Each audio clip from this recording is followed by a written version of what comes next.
Hoy vamos a conocer un caso sumamente delicado donde hubo violencia de todo tipo y donde el cautiverio de una persona se está dando aún hoy dentro de una casa y de una forma bastante particular.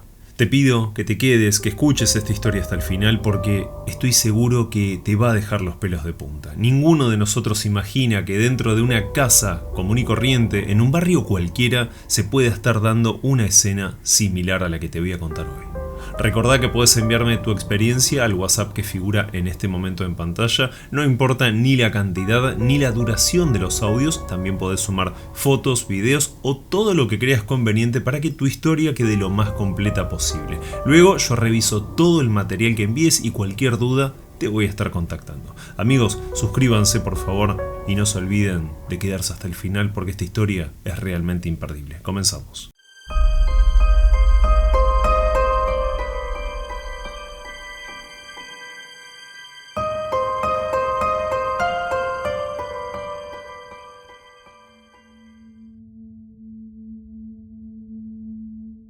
Muchas veces imaginé que estar dentro de una familia que practica brujería no solo me alejaría de todo mal, sino que de alguna forma estaría protegido durante toda mi vida. Tardé años en darme cuenta que esta idea fue una total equivocación y podría también decir que mi familia fue lo peor que pude tener desde que nací, y hablo de mi mamá y de mi papá.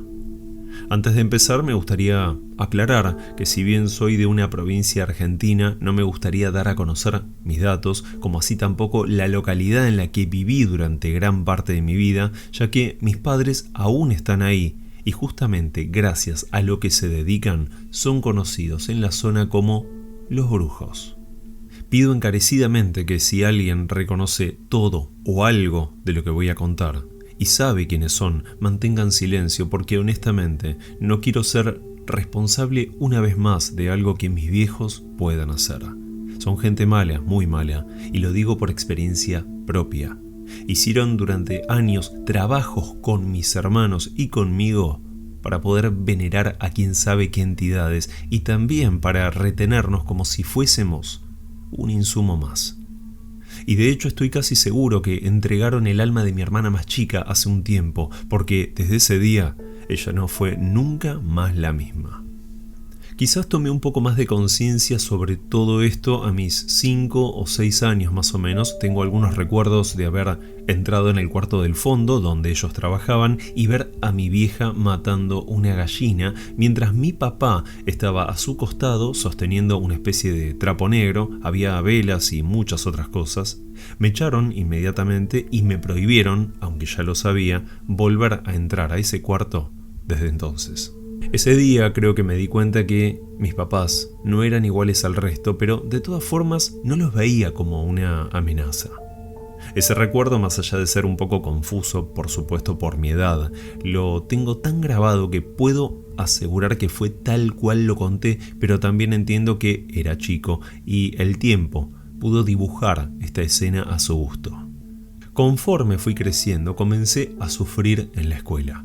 No solo yo, que soy el más grande de 3, mi hermano y mi hermana más chica, que iban al mismo colegio, también comenzaron a padecer lo mismo. Se trataba básicamente de cargadas de otros compañeros, bullying, como se le suele decir hoy en día, porque ya muchos conocían que nuestros padres hacían brujería, trabajos de todo tipo.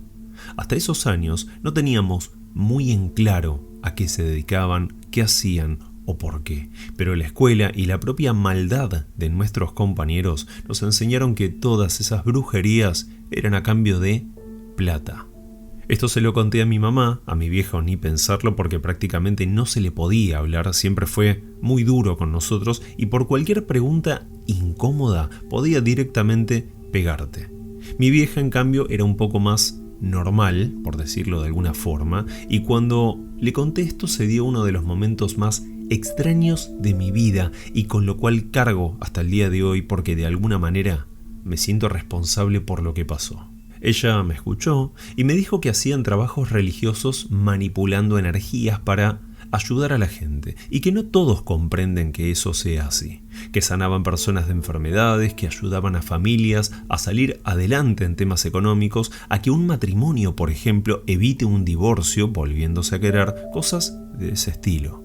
Ella era, y lo es, muy manipuladora y dijo esto de una manera que automáticamente me convenció, obviamente que es mi mamá, y le creí en el momento como cualquier hijo lo haría. Pero lo más extraño fue que ella me preguntó, después de comentarme todo esto, quién había sido el que me había cargado en el colegio. La verdad es que era casi todo el curso, pero había un compañero en particular que incluso en varias ocasiones terminamos a las manos. Le dije que él era uno de los que más me cargaba. ¿Y sabes qué hizo ella? Anotó el nombre y apellido en un papelito y me dijo que me quede tranquilo, que iba a hablar con los padres para comentarles esto y que no me moleste más. Yo le pedí por favor que no, me daba más vergüenza eso que seguir defendiéndome solo. Así que ella, con una sonrisa, me dijo que entonces me quede tranquilo, pero que intente no darles importancia, ya que todo lo que están haciendo es por pura ignorancia. Me quedé con eso, con sus palabras explicándome que en realidad hacían el bien y no lo contrario. Pero a los 3 días, este compañero no fue a clase y fue tremendo enterarnos por la directora que este pibe, se llamaba Franco, había muerto. No fue por una enfermedad ni nada parecido, no fue por un accidente. Según lo que nos contaron, tuvo una muerte súbita durante la madrugada y se creía que pudo ser una intoxicación, aunque jamás conocimos los detalles, obviamente. En ese preciso momento se me vino a la cabeza la cara de mi vieja y ese papelito con el nombre y apellido que se guardó el día que hablamos. Cuando llegué a casa le conté esto a mi vieja y me generó muchísimo miedo cuando veo que me mira, se sonríe y me dice: bueno, ahora sí que podés estar tranquilo porque ya no te va a molestar más. Desde ese momento supe, o mejor dicho, confirmé que mis padres no solo eran malos, eran peligrosos. Después de esto, muchas veces quise entrar en ese cuarto donde hacían los trabajos para averiguar un poco más, pero no tuve la valentía. Sentía que si lo hacía, algo malo me podía pasar y creo que tenía total razón en lo que pensaba. Un detalle importante que no conté hasta ahora es que en aquella casa era casi normal para nosotros ver sombras oscuras en diferentes sectores. En la cocina, creo, era el peor lugar. Y nos criamos de esta forma, viendo y sintiendo todo esto, por lo cual era algo prácticamente cotidiano. Pero resalto que no pasaba de esto, eran solo siluetas oscuras o simples ruidos, a excepción de lo que le pasó a mi hermana. A mi hermana más chica en un momento le pasó que comenzó a decir que no podía dormir porque algo la atacaba durante la noche. Así que mi vieja le colocó, y no me lo olvido más esto, debajo de su cama, pegado con cinta, un papel escrito con virome, simplemente, donde había dibujado unos círculos que se cruzaban entre sí, unas líneas que también atravesaban todo el dibujo y una especie de pentagrama con unos símbolos bastante extraños. Nunca supe de qué se trataba, pero al parecer, y según ella, era una especie de protección. El tema fue que desde aquel día, mi hermana nunca más fue la misma. De la noche a la mañana se apagó por completo y podría jurarte que nunca más la vimos sonreír, siendo una nena de 9 años que vivía divirtiéndose. Y para que entiendas lo que digo, hoy en día tiene 24 años y sigue estando así, totalmente apagada, viviendo con ellos en la misma casa, en la misma habitación, y estoy seguro que con ese papel pegado debajo de su cama.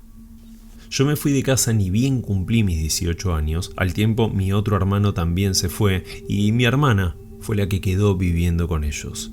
Intentamos sacarla de ahí, pero por nada del mundo acepta mudarse. No tiene trabajo porque los ayuda a ellos y nosotros sabemos muy bien que seguramente hay algo más que la retiene, algo bastante oscuro. Y digo esto último porque cuando comenzamos a hablar en casa sobre independizarnos, yo tenía 17 años, mi hermano 15, fue que mi viejo se enojó muchísimo al saber esto y decía que la familia nunca se separa, nunca se iba a separar y que nosotros teníamos la casita del fondo para mudarnos al cumplir nuestros 18 años.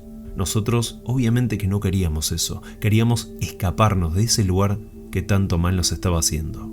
Esto quedó simplemente ahí, pero lo doloroso fue que en una oportunidad, revisando el freezer que teníamos en un cuartito donde estaba el lavadero, guardábamos carne, verduras y artículos en general, encontré en el fondo de este freezer un frasco de mermelada con líquido adentro, totalmente congelado, pero no solo eso. En el frasco había 3 fotos, mis hermanos y yo. Lo agarré en el momento sin pensar, me lo llevé al baldío de la vuelta de casa, lo rompí, saqué las fotos, también las rompí y me quedé con una de las peores sensaciones de toda mi vida. Mis propios padres estaban ensañados en hacernos el mal, éramos sus hijos, mejor dicho, y lamentablemente somos sus hijos. Otro punto importante es que mi hermana durante casi toda su adolescencia estuvo enferma por diferentes cuestiones y nunca mis viejos la llevaron al médico. Siempre la sanaron con sus propios métodos. Y esto último lo hacían con nosotros también. En una oportunidad recuerdo que yo había tenido paperas y el diagnóstico, aunque parezca totalmente inaceptable, lo dijo mi tía, no un médico, porque no me llevaron al hospital. Mis viejos me sanaron y, creer o reventar, en 2 o 3 días estaba totalmente recuperado. Pero después, durante casi un mes, tuve que darle ofrendas a una estatuilla que habían dejado en el living de casa. Era negra y tenía, si no recuerdo mal, color rojo y amarillo, pero no me acuerdo muchos más detalles. Le tenía que prender una vela, prender un cigarrillo o también colocar en un vasito un poco de whisky, creo, era una bebida de este tipo. Según mi mamá, decía que cuando uno pide algo hay que ser amable y pagar el favor concedido. Son frases que me quedaron marcadas de por vida y mirá que pasaron muchísimos años. Con respecto a mi hermano, vive feliz con su familia, en mi caso también me casé y tengo 2 hijos, ambos nos mudamos de la provincia y esto fue solamente con el fin de alejarnos de ellos lo más posible. Hoy en día el único tipo de comunicación es por mensajes de WhatsApp con nuestra hermana, con nuestros progenitores. Cortamos total vínculo hace años. Sabemos que más allá de su edad siguen trabajando de lo mismo, en la misma casa y en el mismo cuarto, y no dejo de pensar que el día que no estén más y esa casa se venda y la ocupe otra familia, aquel cuarto va a ser el epicentro de muchísima actividad paranormal. La puerta de esa habitación tenía, al menos en aquellos tiempos, una tablita con un símbolo marcado que, según mi papá, era para mantener a raya lo que nunca tiene que salir. Lamentablemente mi hermana, como lo dije, aún vive con ellos. Nunca estuvo en pareja, no tiene amigos, no tiene trabajo, no tiene más que esa casa y mis padres, que de por sí ya están bastante grandes. Actualmente seguimos con mi hermano tratando de sacarla, que se mude aunque sea a la casita del fondo y desde ahí, poco a poco, convencerla con ayuda profesional a que dé el paso definitivo de escapar de ese infierno que fue mi casa.